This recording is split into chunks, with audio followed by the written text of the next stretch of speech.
Good evening, everyone.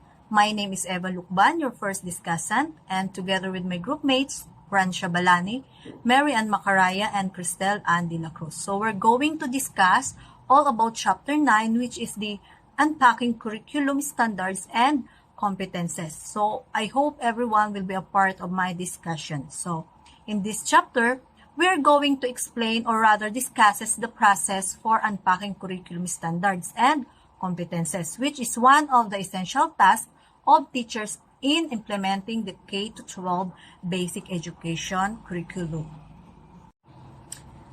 In this chapter, we are going to discuss the process for unpacking curriculum standards and competencies and experience unpacking curriculum competencies to identify appropriate instructional strategies and assessment tools. So in our previous lessons, I think in Chapter 6, which is curriculum evaluation, they've been already tackled about the assessment tools, remember? So example of this is the test results, the interest inventories. So before we discuss the main lesson, let's define first what unpacking curriculum is. So, unpacking curriculum, it is the process of interpreting the intended curriculum into classroom instructions. So, it is also important in the overall success of the school curriculum. So, how unpacking helps teachers? So, according to Conrad, as the teachers unpack the component knowledge and skills required by a standard statement, they better understand the learning expectations and can more clearly articulate those expectations to students and parents. So, why do we need to unpack? So, first, to serve as a guide in lesson planning. Second, to make the learning targets easier to achieve for students. So, usually we also, or rather, we always look the curriculum guide every time we are making our lesson plan to look for the content standards and performance in standards. So later, I'll discuss it one by one. So let's proceed to the definition and example of curriculum standards and competencies. So what is curriculum standard first?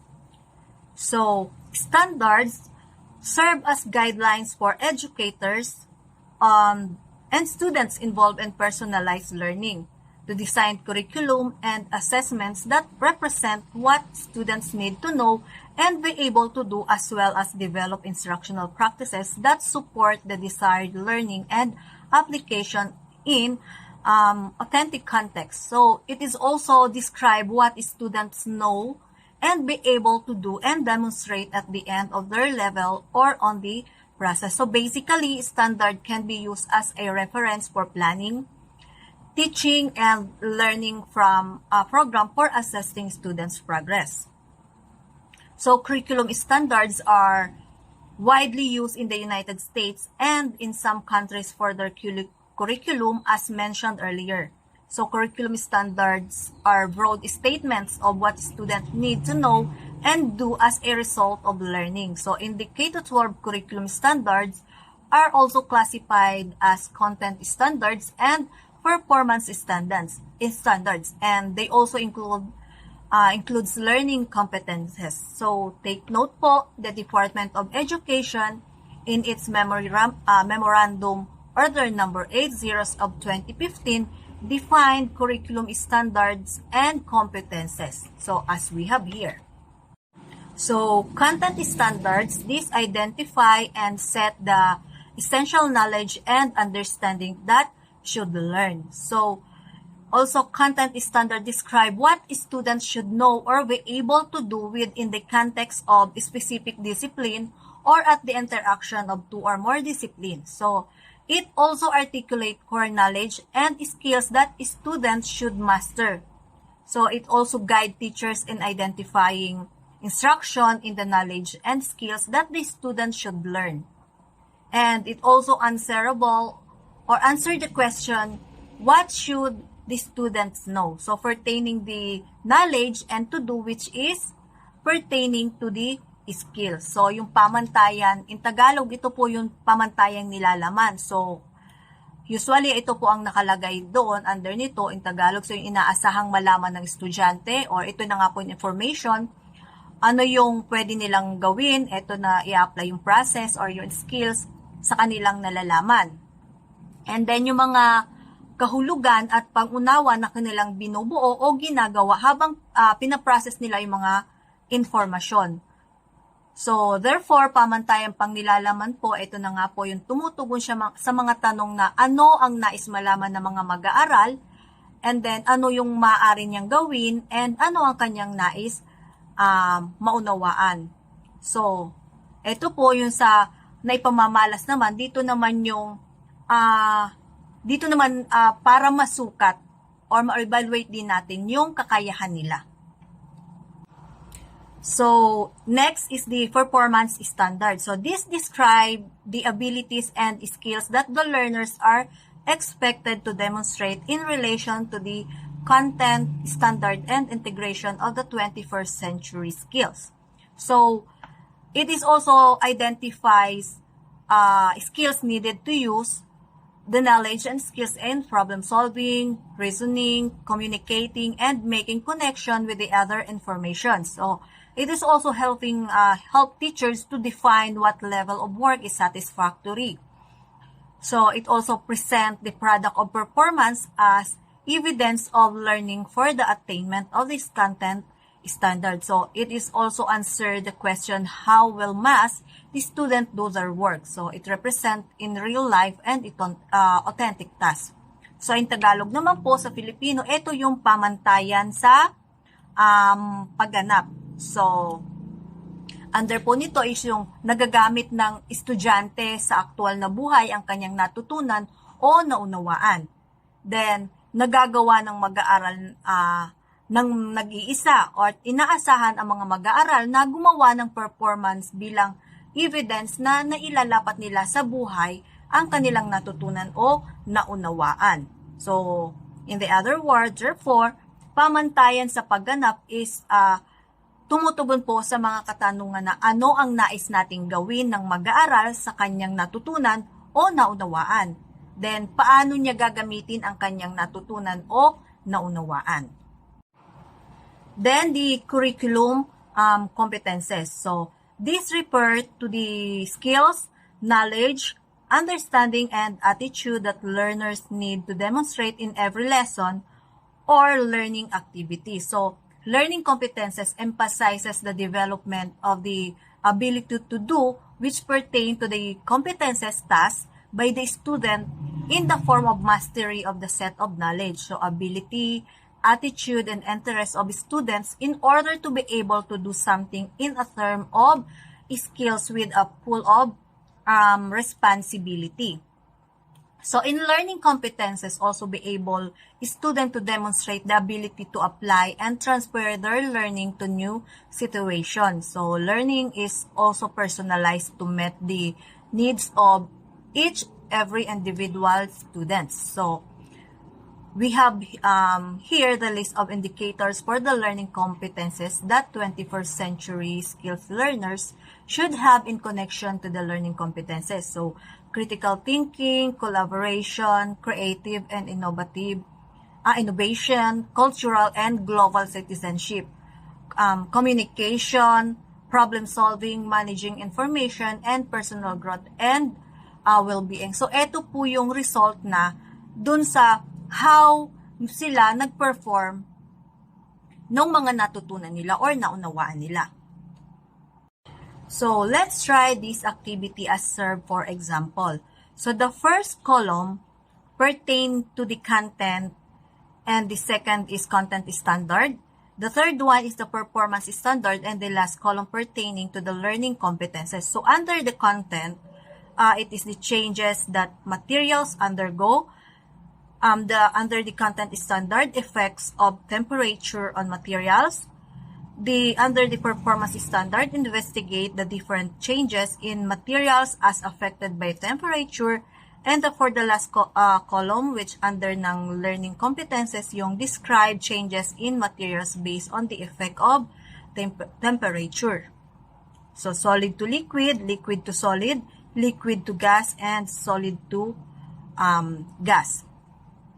So to unpack standards and competences, carefully read and analyze the content standard, performance standard, and the learning competences. So analyze and make connection between the signal words. So look for the signal word for the knowledge, which is noun, skills, verb, and condition for the attaining such standard and competences. So ang noun or the signal word is the material. So as you can see, sa content standard, indicated din po dito yung materials for the performance standard. Also, investigate the different changes in materials. And for the learning competences, describe changes in materials. So, nakikita po natin ang connection between the signal words dito sa iba't ibang column. And before I end my discussion part, let's answer this question. So, what is the difference between standards and competences? So, standards describe what students should know and be able to do in relation to established criteria. They are distinct statements and provide the building blocks for competences. So, competences describe how students apply and transfer their learning to new contexts and situations. So, they encompasses multiple standards, are assessed at multiple times, and allow for the transfer of knowledge and skills across content areas. So, the steps of unpacking curriculum standards and competences will be discussed by the second discussants. So, thank you for listening. Step for unpacking curriculum standard and competencies. Step 1. Classify standard as knowledge, skills, and values. Sa pagkikilala sa pamantayan ay bilang kaalaman, kasanayan at ayang kahalagahan. Knowledge. Kaalaman ay isang mahalagang aspeto sa bawat curriculum, lalo't na ang pag-aalala ng bawat bagay at kaalaman sa pag-unawa at pagpaliwanag at kagalingan. Skills. Kasanayan, isang mahalagang sangkap na kailangang taglayin ng bawat isa.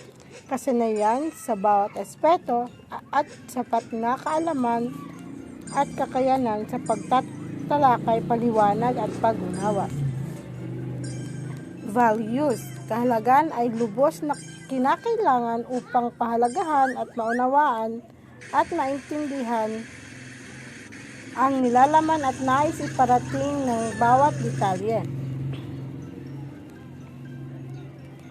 Example of knowledge. Discuss the different forms of government and analyze the importance of water for living organisms. Discuss rule in subject-verb agreement, defense percentage.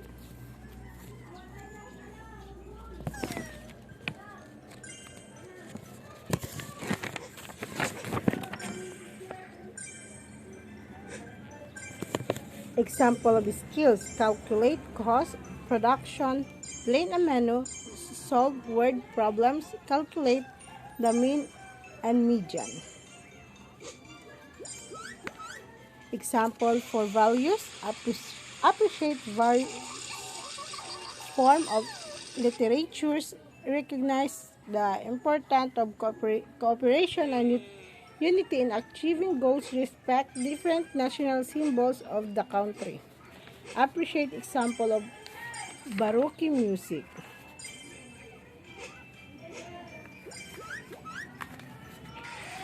Examine the learning competencies. Try to identify whether the learning competencies are shared research, experience, and knowledge. Explain the importance of research in daily life. Describe characteristics process, and ethics of research differentiates. Qualitative research provides example of research in areas of interest.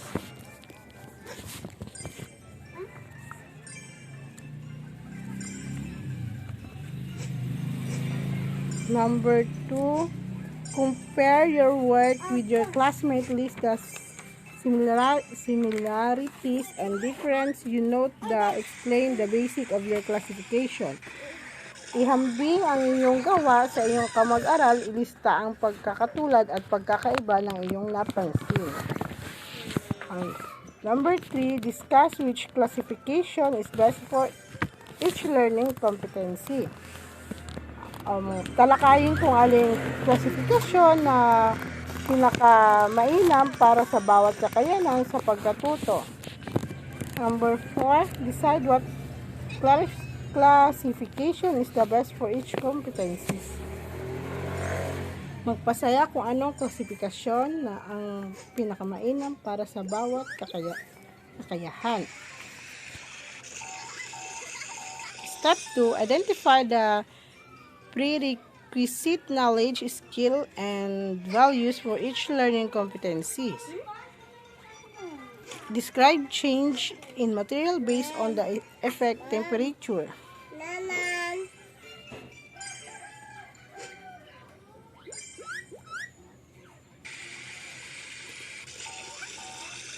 Solid to liquid, isang magandang halimbawa ay yelo, tubig, dahil sa init natutunaw ang yelo at naging tubig.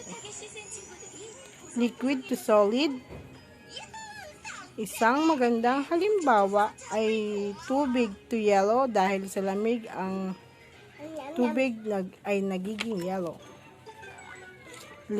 Liquid to gas, halimbawa ay tubig at evaporate ng tubig at naging gas, dahil sa init nag-evaporate ang molecules at naging gas. Solid to gas, akala natin ito ay hindi maaaring, ngunit solid to gas dahil sa hot o init at nakakapatunaw ang dry ice, direkta ito na maging gas na hindi na dadaanan sa liquid. Step 3, look, desire, skills, or behavior in every competency. Identify the most suitable activity for each desirable behavior. Create graphs that can be locally assembled with local materials, guided by the local traditional technique.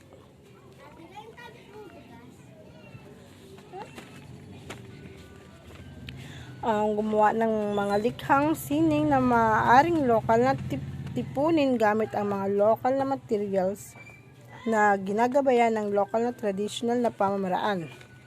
Lectures and workshop. Lectures at ang mga workshop na pagpapalawak ng kaalaman at mga kakayanan. Project-based approach. Diskarte batay sa proyekto at ikaunlad ng komunidad.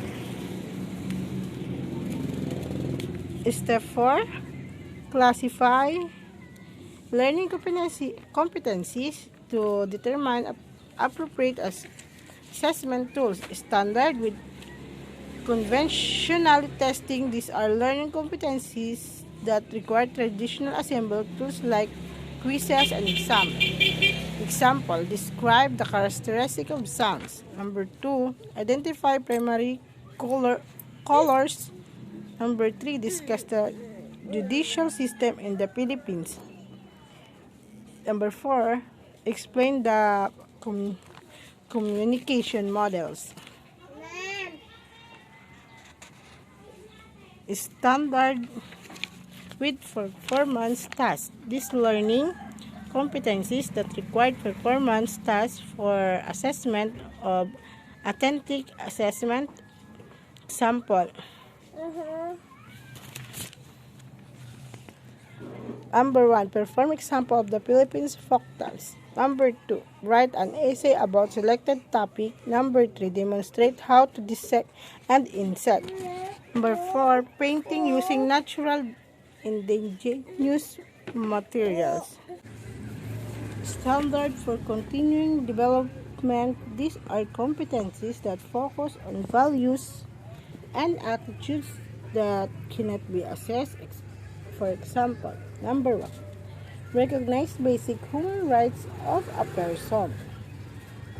Kilalanin ang mga pangunahing karapatang pantao ng isang mahalagang malaman at maunawaan ang pangunahing karapatang pangtao ng bawat isa. Number 2, appreciate the role of mathematics in every life. Pahalagahan ang bawat papel ng matematika sa buhay. Ang matematika ang mahalaga sa ating pang-araw-araw ng mga gawain. Anuman ang ating gawain ay at gumagamit tayo ng simple o mataas sa kalkulasyon at komputasyon sa bawat araw o oras sa ating pangkaraniwang araw. Number 3, develop healthy eating habits. Bumuo ng malusog na gawi sa pagkain. Ang pagkain ng wasto at masustansya ay ating pangunahing dapat bigyan ng importansya at bigyan pansin upang tayo maging ligtas sa anumang sakit at humaba ang ating buhay. My name is May and B. Macaraya, the third reporter of Group 9. Classify standard as knowledge, skills, and values.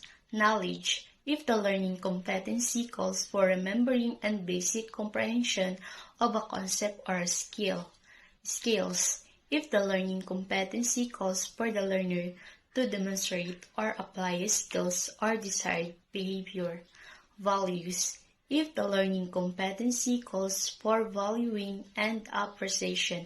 So, dito po sa classify standard analyzing, we should know what specific target should we attain in that particular standard, such as the knowledge, skills, and values. So, what we are trying to aim for the students to master or to learn from our goals. Classify learning competencies to determine appropriate assessment tools. This process is based on the works of Plater 1998. Standard with conventional testing or SCT. These are the learning competencies that require traditional assessment tools like quizzes and exam. So, standard with performance tasks or SPT. These learning competencies that require performance tasks for assessment or authentic assessment. Standard with continuing development or SCD. These are competencies that focus on values and attitudes cannot be assessed. So, classifying learning competencies to determining assessment tools will denote clearly that specific expectation for an assignment for the student performance. So, where it can be used grading, giving feedback, informing, and encouraging students to think of their own learning. Some teachers also use the taxonomy educational objectives for unpacking curriculum standard and competencies. So, ginagamit din ng mga guro ang layunin pang edukasyon para sa pag-unpack ng curriculum at competencies. Taxonomy for educational objectives was developed and published by Bloom and Cratwell 1956. So, binuo at inilathala ni na Bloom at Cratwell ang taxonomy for educational objectives. Bloom taxonomy has become popular for teachers, especially in developing instructional objectives. So, naging popular din ang Bloom taxonomy para sa mga guro, lalo na sa pagbuo ng instructional objectives. Bloom uses multi-tiered skills to express the level of expertises required to achieve measurable students' outcomes. According to Bloom, educational objectives can be categorized into 3 domains: knowledge-based, skills-based, and affective. So the first taxonomy is for the cognitive or knowledge-based domain. Bloom identified 5 categories under them. Cognitive domain starting from the knowledge up to the highest level, which is evaluation. Originally, Bloom taxonomy included synthesis between analysis and evaluation. Makikita po natin ang Bloom taxonomy noong 1956 ay nauna yung knowledge, sumunod yung comprehension, sumunod yung application, sumunod yung analysis, sumunod yung synthesis, at ang panghuli ay evaluation. So, nasa noun form siya dati. Dito naman sa bagong taxonomy, 2001, nasa verb form siya. So, nauna dito yung remember, sumunod yung understand, sumunod yung apply, sumunod yung analyze, sumunod yung evaluate, at ang panghuli ay create. So, dito ang the highest form is create. So, Anderson and Cratwell, 2001, revised it later include creation, the highest category taxonomy for affective domain. So, yun lang po at maraming salamat. Anderson and Cratwell, 2001, revised it later to include creational as the highest category in the taxonomy. So, Anderson and Cratwell, 2001, revised Bloom's taxonomy to be more adaptive to our current age by proposing another taxonomy that will meet curriculum designers, teachers, and students' needs better than the Blossom. So next is Blossom's taxonomy for objectives. There the number one is, the first is internalizing values, organizing, valuing, and responding and receiving. So the taxonomy for skills-based naman is perception, set, guided response mechanism, adaptation, and origination.